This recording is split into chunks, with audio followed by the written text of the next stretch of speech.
Court থেকে সসম্মানে খালাস পেয়ে অগস্তি ভিলায় পা রাখতেই চিকির ওপর কুটিল মাধবীর নতুন প্রাণঘাতী হামলা। বরণের থালা হাতে নেওয়া সুগন্ধা দেবীকে মারার জন্য কে মেঝেতে ঢেলে রাখল বালতিভর্তি পানি? বিপদের মুহূর্তে রাম আর চিকির যুগলবন্দি কিভাবে বাঁচিয়ে নিল মায়ের প্রাণ এবং পুজোর জ্বলন্ত মোমবাতি। দাদিমার অহংকার চূর্ণ করে দাদাবাবু এবার কোনো অলৌকিক ইশারা দেখালেন। অন্যদিকে নিজের ঘরে এসে শয়তান সিয়ার লাগেজ প্যাক করে তাকে ঘাড় ধাক্কা দিয়ে বাড়ি থেকে বের করে দিল আমাদের হিরো রাম। দাদিমা বাধা দিতে আসলে রামসিয়াকে জেলে পাঠানোর কোনো চূড়ান্ত আলটিমেটাম দিল, কিন্তু আসল ধামাকা তো অপেক্ষা করছিল রামের নিজের বেডরুমে লাল শাড়ি পরে বাসর ঘরের মতো সাজানো রুমে দাঁড়িয়ে চিকি যখন রামের চোখের দিকে তাকিয়ে সরাসরি বলে দিল I love you English medium. তখন কেন ভয়ে রামের হাত পা ঠান্ডা হয়ে গেল? চিকির এই ভালোবাসার স্বীকারোক্তি কি সত্যি, নাকি এর পেছনে লুকিয়ে আছে অন্য কোনো বড় নাটক? হ্যালো ভিউয়ার্স, কেমন আছো সবাই? তোমাদের জন্য নিয়ে আসলাম তোমাদের সব থেকে প্রিয় ধারাবাহিক ভালোবাসি তোমায় এর 133তম পর্বের সম্পূর্ণ এক্সপ্লেনেশন। আজকের ভিডিওর প্রতিটা সেকেন্ডে রয়েছে রামের রুদ্ররূপ, সিয়ার চোখের জল এবং রামচিকির বাসর ঘরের দারুণ সব রোমান্টিক ও মজাদার দৃশ্য।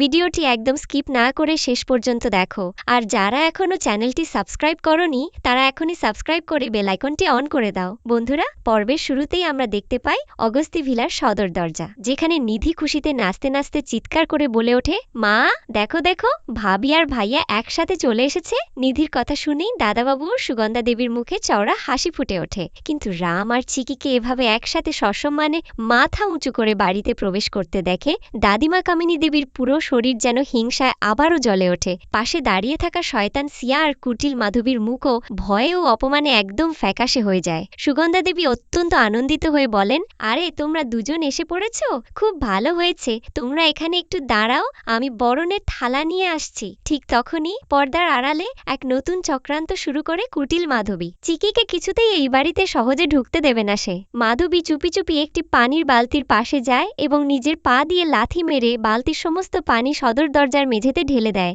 সুগন্ধা দেবী যখন রাম আর চিকিকে বরণ করার জন্য একটি প্লেট ফুল মিষ্টি আর মোমবাতি নিয়ে আসছিলেন, ঠিক তখনই ওই পিচ্ছিল পানিতে তার পা পিছলে যায় এবং সে মারাত্মকভাবে পড়ে যেতে লাগেন। কিন্তু ঠিক শেষ মুহূর্তে আমাদের হিরোরাম চিতাবাগের মতো হাত বাড়িয়ে তার মাকে শক্ত করে ধরে ফেলে। আর ওদিকে বরণের থালা থেকে পুজোর বাটিটি যাতে পড়ে না যায় তাই এক অলৌকিক দক্ষতায় বাটিটি লুফে নেয় আমাদের মিষ্টি মেয়ে চিকি। রাম অস্থির হয়ে জিজ্ঞেস করে, মা তুমি ঠিক আছো তো? কোথাও চোট লাগেনি তো? সুগন্ধা দেবী নিজেকে সামলে নেন। ওদিকে তীক্ষ্ণ বুদ্ধিসম্পন্ন চিকি মেঝের দিকে তাকিয়ে ভাবতে থাকে, এখানে হঠাৎ করে এত পানি কোথা থেকে আসলো? নিশ্চয়ই এর পেছনে কারো কোনো ষড়যন্ত্র আছে। রামের বাবা রাজেন্দ্রবাবু চিন্তিত হয়ে বলেন, সুগন্ধা তুমি ঠিক আছো তো? দাদিমা কামিনী দেবী তখন সোফা থেকে উঠে দাঁড়িয়ে অত্যন্ত তাচ্ছিল্যের সাথে বলেন, ও একদম ঠিক আছে রাজেন্দ্র, ওর কিছু হয়নি। আসলে এই অলক্ষী মেয়েটাকে বরণ করতেই ওর হাত পা কাঁপছিল, তাই এই ভুলটা হয়েছে। দাদিমার এই নোংরা কথা শুনে দাদাবাবু আর চুপ থাকতে পারেন না। তিনি উচ্চস্বরে হেসে উঠে বলেন, কোনো ভুল হয় নাই কামিনী। যদি এটা কোনো অশুভ লক্ষণ হতো তাহলে পুজোর থালা থেকে মোমবাতি আর ফুল মাটিতে পড়ে সবকিছু নষ্ট হয়ে যেত। কিন্তু দেখো, পুজোর থালির সেই পবিত্র মোমবাতিটি এখনো কেমন দাওয়া দাও করে জ্বলছে, আর সেটা এখন আমাদের ঘরে লক্ষ্মী বউ চিকির হাতে রয়েছে। যদি দেবীমার আশীর্বাদ না থাকতো তবে এভাবে সবকিছু ঠিকঠাক থাকতো না। দেবীমা নিজেই এদের জড়িকে রক্ষা করছেন। দাদাবাবু সুগন্ধা দেবীকে ডেকে বলেন, আরে কি হলো বৌমা, তোমার ছেলে আর বৌমাকে এবার আনন্দের সাথে বরণ করে ঘরের ভেতর নিয়ে আসো। সুগন্ধা দেবী তখন পরমাদরে রাম ও চিকিকে বরণ করে নেন। রাম যখন সিয়ার দিকে তাকায়, সিয়া লজ্জায় ও ভয়ে মুখ নিচু করে রাখে, কারণ কোর্টে সে নিজেই চিকিকে নির্দোষ বলে এসেছে, তাই আজ তার কিছু বলার মুখ নেই। অপমান সহ্য করতে না পেরে সিয়া সেখান থেকে হনহন করে নিজের ঘরের দিকে চলে যায়। বরণ শেষ করে সুগন্ধা দেবী বলেন, চিকি বৌমা তুই অনেক ধকলো সহ্য করেছিস, এবার তুই তো রুমে যা, আমি তোর জন্য খাবার নিয়ে আসছি। নিধি তখন চিকির হাত ধরে আনন্দের সাথে তাকে ঘরের দিকে নিয়ে যেতে থাকে। দাদাবাবু রামের পিঠ চাপড়ে দিয়ে বলেন, আরে রাম তোর আবার কি হলো? তুইও যা, গিয়ে একটু রেস্ট নে। রামও মুচকি হেসে নিজের ঘরের দিকে রওনা দেয়। দৃশ্যপট বদলে এবার আমাদের নিয়ে যাওয়া হয় সিয়ার বেডরুমের ভেতরে। সিয়া একা একা ঘরের ভেতর পায়চারি করছে আর রাগে ক্ষোভে ছটফট করতে করতে নিজেকে বলছে, আমার এত সুন্দর সাজানো প্ল্যানটা এই রাম এক নিমেষে নষ্ট করে দিল। এখন আমার কি হবে? আমি কিভাবে রামকে নিজের করব? ঠিক তখনই সিংহের মতো পেছন থেকে ঘরের ভেতর প্রবেশ করে রাম। সে অত্যন্ত বিরক্ত হয়ে কড়া গলায় বলে, এত প্যাক প্যাক কেন করছো সিয়া? আর কি বা করতে পারবে তুমি? এবার দয়া করে এই বাড়ি থেকে বিদায় হও, তোমার সমস্ত লাগেজ প্যাক করো আর এখনই এই ঘর ছেড়ে চলে যাও। রামের মুখে এই তাড়িয়ে দেওয়ার কথা শুনে সিয়া রীতিমতো চমকে যায়। রাম আরো রেগে গিয়ে বলে, তোমার মতো একটা মেয়ের জন্য আজ এই অগস্তি ভিলার প্রতিটি কোণায় অশান্তি। তুমি যেভাবে মিথ্যে মামলায় আমার নিরীহ স্ত্রী চিকিকে ফাঁসিয়েছিলে, ঠিক সেভাবেই তুমি আমাদের পুরো পরিবারটাকেও ধ্বংসের দিকে নিয়ে যাচ্ছ। তোমার আর এই বাড়িতে থাকার কোনো যোগ্যতা নেই সিয়া। তখন কান্নাকাটির নাটক শুরু করে বলে, রাম, আমি এই ঘর ছেড়ে কোথাও যাব না। তুমি যাই করো না কেন, আমি এই বাড়ি ছাড়ব না। কিন্তু রাম এবার আর কোনো কথা শোনার মুডে নেই। সে সোজা আলমারি খুলে সিয়ার কাপড় চোপড় টেনে বের করে একটি লাগেজের ভেতর জোর করে ভরতে শুরু করে। রাম লাগেজটি সিয়ার হাতে ধরিয়ে দিয়ে বলে, এই নাও তোমার লাগেজ আর get out from this house. Siya তখন রামের হাত ধরে রিকোয়েস্ট করতে করতে বলে, রাম প্লিজ এমন করো না। তুমি যা যা বলেছিলে কোর্টে গিয়ে আমি তো ঠিক তাই করেছি। এমনকি এখন তো চিকিও সম্মানে নিজের ঘরে ফিরে এসেছে, তাহলে কেন আমাকে তাড়িয়ে দিচ্ছ? রাম তখন এক ঝটকায় সিয়ার হাত সরিয়ে দিয়ে ধমকে ওঠে, মানে কি সিয়া, তুমি এ বাড়িতে থেকে আবারও কোনো নতুন ড্রামা শুরু করতে চাও? সত্যি বলতে আগে তোমার ওপর কিছুটা হলেও বিশ্বাস ছিল, কিন্তু আজ তোমার প্রতি আমার সম্পূর্ণ ভরসা উঠে গেছে। তোমার এ ঘরে থাকার কোনো অধিকার নেই, তুমি এখনই বের হও। এই বলে রাম সিয়ার সেই ব্যান্ডেজ বাঁধা হাত ধরেই তাকে টানতে টানতে ড্রয়িং রুমের দিকে বের করতে থাকে। ঠিক তখনই মাঝখান থেকে এসে সিয়ার লাগেজের হ্যান্ডেলটি শক্ত করে ধরে নেন দাদিমা কামিনী দেবী। দাদিমা গর্জে উঠে বলেন, এসব কি হচ্ছে রাম, এই কেমন পাগলামি? সিয়া এই ঘর ছেড়ে কোথাও যাবে না, ও এই বাড়ির মেয়ের মতো থাকবে। রাম তখন দাদিমার চোখের দিকে তাকিয়ে এক মারাত্মক ওপেন চ্যালেঞ্জ ছুড়ে দিয়ে বলে, দাদিমা যদি এই মেয়ে আজ সন্ধ্যার পর এই ঘরে থাকে তবে আমি আর কোনো মায়া দয়া দেখাবো না। চিকির বদলে আমি এই শয়তান সিয়াকে জালিয়াতি আর মিথ্যা মামলার অপরাধে সোজা জেলের ঘানি টানাতে পাঠিয়ে দেব। রামের এই রুদ্ররূপ আর ওপেন চ্যালেঞ্জ শুনে দাদিমা কামিনী দেবী একদম স্তব্ধ হয়ে যান। রাম তখন সিয়ার দিকে তাকিয়ে তার শেষ নির্দেশ দিয়ে বলে, সন্ধ্যা হওয়ার আগে ভালো করে ভেবে নাও সিয়া, তুমি এই আরামের ঘরে থাকবে নাকি জেলের অন্ধকার কুঠুরিতে থাকবে। এই চূড়ান্ত হুঁশিয়ারি দিয়ে রাম সেখান থেকে চলে যায়। ওদিকে শয়তান সিয়া কোনো উপায় না দেখে দাদিমাকে জড়িয়ে ধরে জোরে জোরে কাঁদতে থাকে। বন্ধুরা, এবার আমরা চলে আসি আজকের পর্বের সব থেকে মিষ্টি, মজাদার এবং মেইন আকর্ষণ পার্টে। রাম যখন সিয়ার পর্ব চুকিয়ে নিজের বেডরুমের দরজা খুলে ভেতরে প্রবেশ করতে যাবে, তখনই সে এক মস্ত বড় ধাক্কা খায়। রাম দেখে পুরো ঘরটি রঙিনা আলো, সুগন্ধি ফুল আর মালা দিয়ে একদম বাসর ঘরের মতো চমৎকার করে সাজানো হয়েছে। আর সেই সাজানো ঘরের বিছানার পাশে লাল টুকটুকে একটি শাড়ি পরে অপসরসার মতো রূপ নিয়ে দাঁড়িয়ে আছে আমাদের মিষ্টি মেয়ে চিকি। রাম নিজের চোখকে বিশ্বাস করতে পারছিল না। সে অবাক হয়ে চারদিকে তাকিয়ে বলে, আরে এসব কি? এটা আমাদের বেডরুম নাকি কোনো ফুলের বাগান? কে করেছে এসব ডেকোরেশন? রাম যখন একটুখানি চিকির দিকে এগিয়ে যায়, চিকি তখন অত্যন্ত লজ্জা পেয়ে অত্যন্ত নরম ও রোমান্টিক গলায় বলে, রাম আমি তোমাকে আজ নিজের মনের কিছু কথা বলতে চাই। রাম একটু ভ্যাবাচাকা খেয়ে বলে, আরে তুমি আবার কি বলতে চাও? চিকি তখন রামের চোখের দিকে এক দৃষ্টিতে তাকিয়ে বলে, আসলে তোমার জন্য আমার মনের ভেতরে এক অদ্ভুত ফিলিংস তৈরি হচ্ছে।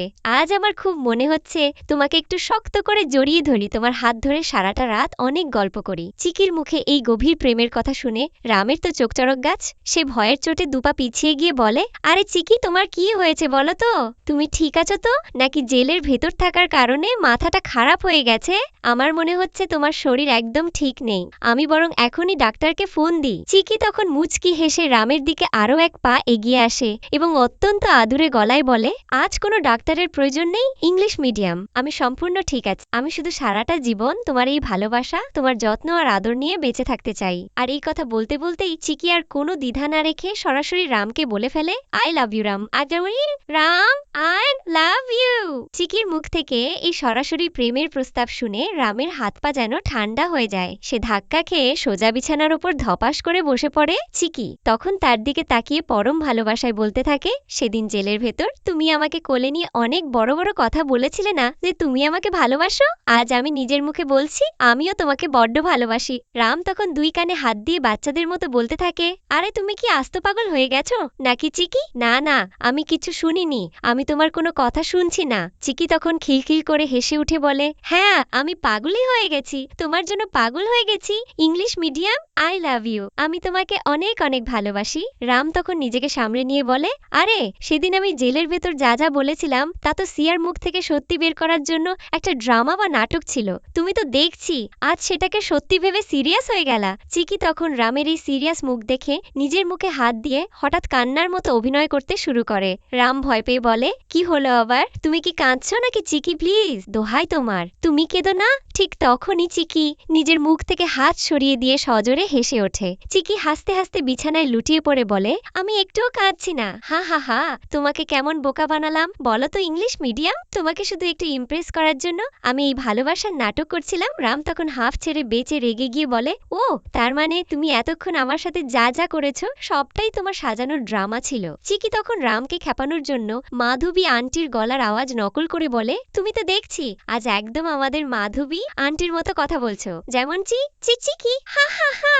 চিকি এভাবে অঝরে হাসতে থাকলে রামও মনে মনে একটু হাসে। চিকি তখন ঘরটার দিকে তাকিয়ে বলে, আচ্ছা তুমি এই সুন্দর ডেকোরেশন কেন করেছো শুনি? রাম মুখ বাঁকিয়ে বলে, ও হ্যালো, আমার কি খেয়ে দিয়ে কোনো কাজ নেই যে আমি এই বাসর ঘরের মতো ডেকোরেশন করতে যাব? চিকি অবাক হয়ে বলে, না মানে আমি তো ভেবেছিলাম আমি জেলে থাকার সুযোগে তুমি হয়তো এসব করেছো। রাম বলে, আমিও এসব ডেকোরেশন করিনি। চিকি চিন্তায় পড়ে বলে, তাহলে এই কাণ্ডটা কে করলো? ঠিক তখনই দরজার আড়াল থেকে দাদাবাবু আর নিধি মিষ্টি করে হেসে ঘরের ভেতর প্রবেশ করেন। দাদাবাবু বলেন, তোমাদের এই সারপ্রাইজটা আমরাই দিয়েছি। আমরা দেখতে পাই নিধির হাতে দুটো গ্লাসে করে গরম দুধ রয়েছে। দাদাবাবু মুচকি হেসে বলেন, তোমাদের এই সারপ্রাইজটা কেমন লাগলো বলো? নিধি বলে, হ্যাঁ ভাইয়া, আমি আর দাদাবাবু দুজনে মিলে অনেক কষ্ট করে তোমাদের জন্য এই রুমটা এত সুন্দর করে সাজিয়েছি।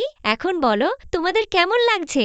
দাদাবাবু তখন একটু মজা করে বলেন, আসলে তোমরা দুজনে তো তাড়াহুড়ো করে বিয়ে করেছো। বিয়ের পর তো কোনো নিয়ম কানুন বা বাসর ঘরের মতো কোনো স্মৃতি তোমরা তৈরি করতে পারোনি। তাই আজকে দাদাবাবু তোমার সেই ইচ্ছেটা কিছুটা পূরণ করার চেষ্টা করলাম। তা তোমাদের এই রোমান্টিক দৃশ্যটা কেমন লাগছে বলো? রাম তখন লজ্জায় লাল হয়ে বলে, দাদাবাবু আপনি আবার এসব করতে গেলেন কেন?